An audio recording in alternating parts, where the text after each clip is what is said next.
Estamos en el mundo chino sin salir de Venezuela, porque a 38 kilómetros del Tigre, en Caracoles, en el campo Caracoles, en el centro de Anzoátegui, están los chinos sacando petróleo venezolano. China comunista ganó la apertura petrolera en dos campos, uno en Oriente y en otro en Occidente. Ahora bien, ¿cómo llegaron los chinos a Venezuela? La historia es apasionante. Los chinos tienen en Venezuela más de 100 años. En 1892, si la memoria no me falla, estaba gobernando Crespo. Crespo estaba en la presidencia de la República y llegó a Caracas el primer chino. Era un chino llamado José Peña. Venía de La Habana, en donde se había nacionalizado como cubano. Peña montó una tabaquería, el Fénix, que quedaba de Torres a Madrices. Bueno, se hizo muy famoso, pero ¿por qué se hizo famoso Peña? Se hizo famoso porque era un chino que hablaba correctamente español y además de eso era muy tomador de pelo. Él públicamente hacía sus tabacos y preparaba sus tabacos en su tabaquería, en la Fénix, y cantaba en chino y cantaba en español. Pero cantaba en español una vieja canción que todos ustedes todavía conocen, aquella de La Paloma. Si a tu ventana llega una paloma, trátala con cuidado. Pues bien, los mamadores de gallo criollos, cuando el chino decía, si a tu ventana llega una paloma, ¡ay!, pegaban un gritico. Claro, el chino no entendía el significado obsceno de ese chiste, que no lo vamos a repetir ni a explicar, por supuesto. Pero eso hizo que la prensa local comentara el buen carácter de José Peña.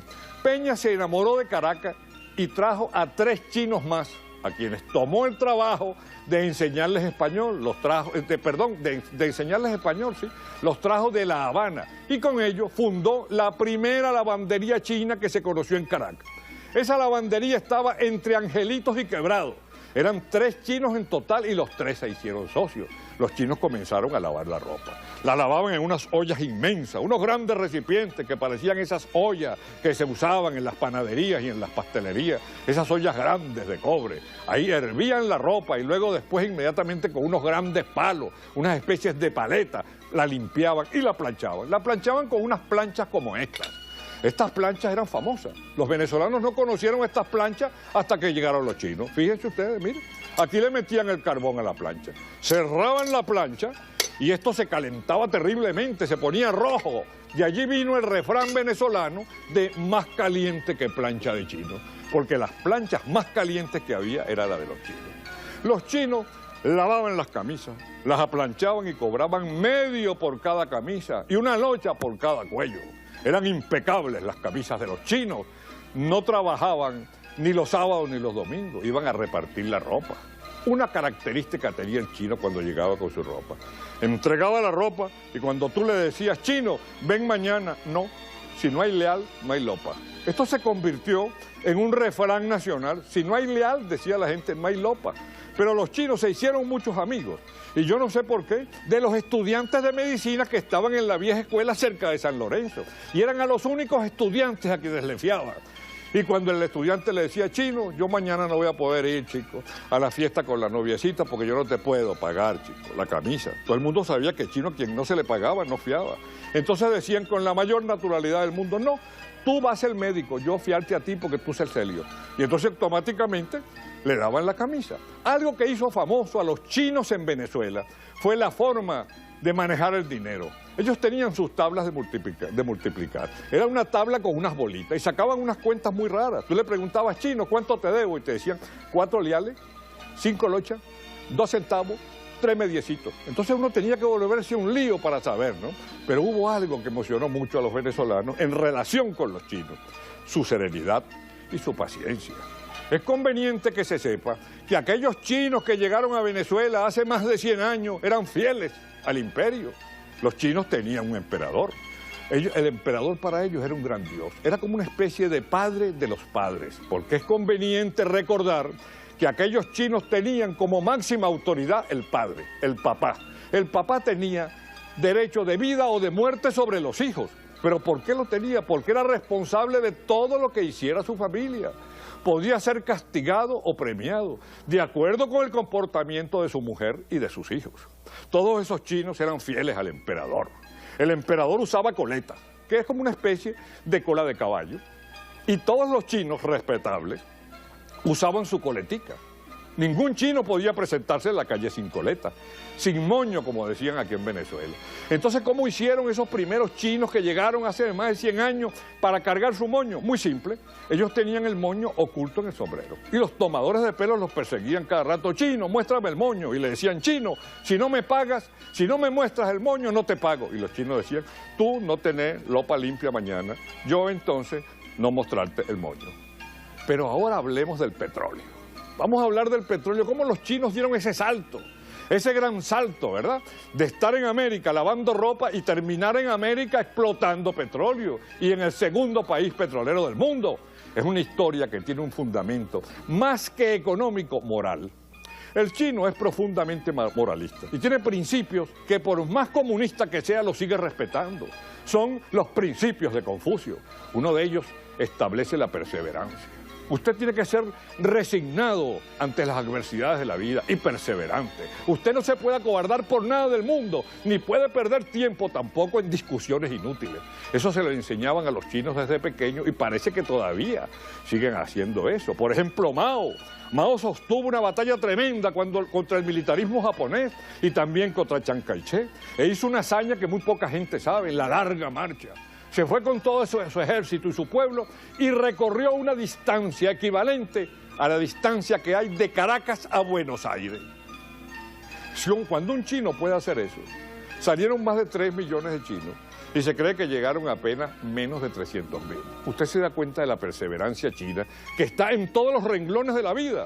Por ejemplo, los estudiantes le echaban muchas bromas a los chinos.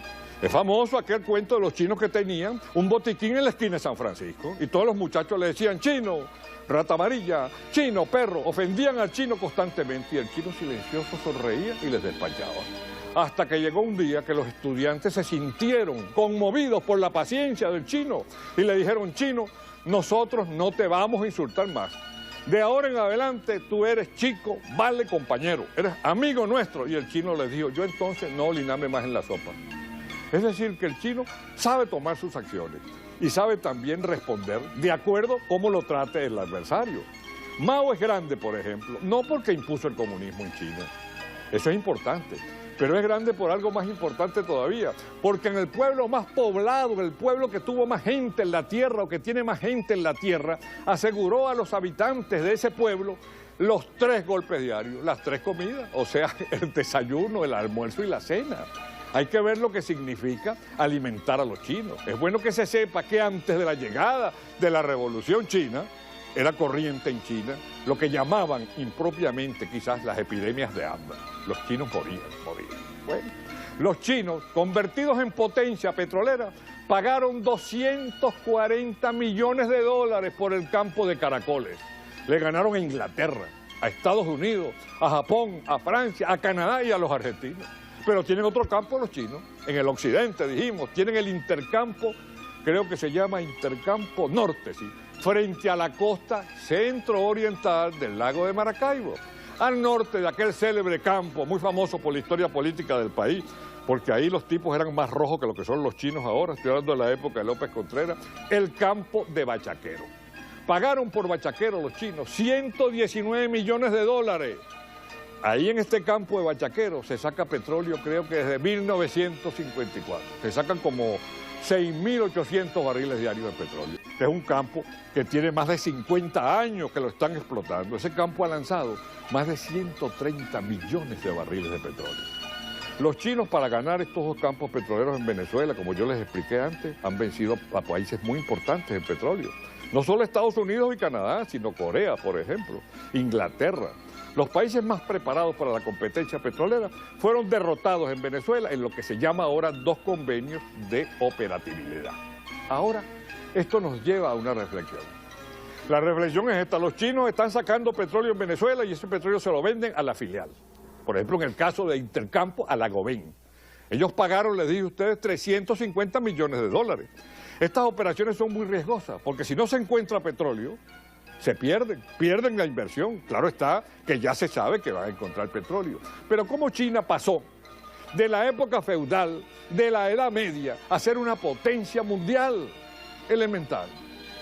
No es solo por la revolución china de Sun Yat-sen que derrocó al emperador que usaba coleta. En aquella época los chinos guardaban luto 3 años cuando moría alguien. Y el color para guardar luto era blanco, salvo el emperador, que vestía cuando guardaba luto de azul. No, es por algo. A los chinos les enseñó Confucio desde que eran muy chiquitos algo que es esto simplemente, esta cosa muy simple y muy sencilla. La impaciencia caprichosa arruina los mejores propósitos. Por eso nosotros debemos decir las vueltas que da el mundo. Los chinos llegaron lavando ropa y ahora están sacando petróleo en Occidente y en Oriente de Venezuela. A los chinos les enseñó Confucio algo aparentemente simple pero profundo. La impaciencia caprichosa arruina los mejores propósitos. Eso es lo que no hemos tenido nosotros en Venezuela. Hacemos planes y los desbaratamos porque somos impacientes. Aquellos chinos que vinieron hace más de 100 años no se impacientaron cuando los sábados de carnaval la gente les quitaba el sombrero. ¿Usted sabe para qué les quitaran el sombrero? Para esto. Para que se les viera el moño y le gritaban los mamadores de gallo criollo, chino, chino, se te ve el moño. Es verdad. La revolución de Sun Yat-sen y la revolución comunista les cortó la coleta a los chinos, pero se soltaron el moño con la industria petrolera. Así son las cosas.